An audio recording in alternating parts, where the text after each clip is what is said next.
Hey, what's up guys? I wanted to answer a question that I get pretty frequently, asking about what happened to the Blue Ranger truck that I used to run a 36-inch stander out of the back of. If you will remember, that little setup really kind of built my company, and I advocated for trailerless setup. But we are running a trailer now and have been for the last couple, 2 or 3 years, and I wanted to speak into that a little bit in this video. So whenever we first got going, the reason that setup worked so well for us is because it was a very, very small mow crew. We focused on a certain size yard, and that's all we did. And I didn't want a lot of equipment in the beginning, and the 36 allowed us to get in all of our back gates and service the front lawns. And it was a fantastic little setup, and it really did a great job for our company.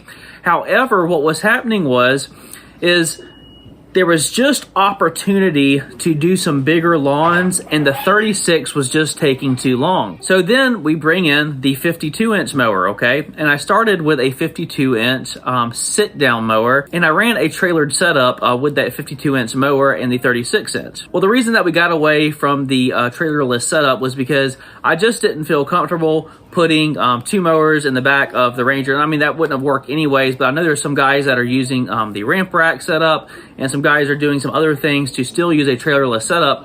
However, just for simplicity's sake, it was just as easy for me to hook up, my 6x12 utility trailer and just immediately get things going. So I made that switch, and I was just not pigeonholing myself to a certain setup because it had worked in the past. What was happening was we were getting new leads for some bigger lawns, and then as I was adding crew members, it just didn't make sense to have a dedicated 36-inch rig and a dedicated 52-inch rig. We needed both mowers, okay? And I just sat down and started running the numbers, and it just made more sense to carry both mowers. So do I feel like there's still value in a trailerless setup? Absolutely, okay? It's just not right for my business right now. And I know there are some guys, again, who do run 2 mowers out of the back of a pickup truck. And while that may work for them, that system is not right for me and my business right now. And the reason is because what we're doing is there's a lot of times that we will go out and do hedge trimming, and that was one of the Achilles heels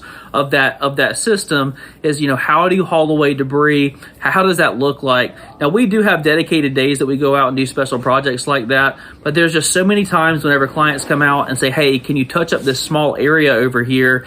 And we're just needing some extra space in the trailer. So again, I just wanted to answer that question because I get that pretty frequently, people asking what happened to that setup. Do I still advocate for it? Yes, but I just feel like there's a lot of people who just jumped onto that setup train because it looked simple and it looked cool and it was the new thing at the time. But I just want to encourage you, if it's not right for your business, it's not right for your business. Like you have to really, really think through, and every season is different. And that's what I love about being a business owner is that, you can pivot as things change in your business, you can pivot, make changes. And that's what we do. And right now we are running trailered setups with a 36 and a 52-inch stander. Everything is stander, and I firmly believe that if you're in residential lawn care, standers are the way to go. So I hope that answered your question. Yes, I still think a trailerless setup is a great way to go in certain scenarios. But for me and my business, the regular old pull in the utility trailer is working just fine for our mowing rig. Y'all take care. Hey guys, if you'd like a little bit of extra help in your lawn care business, maybe you're not ready for a full-blown Turf Pros Academy thing, there's a free download, how to make more money immediately in your lawn care business. There's a lot of money hiding in your lawn care business. Got a lot of great feedback on this free download. I'll post a link for it. Check it out. I think you'll find it really interesting.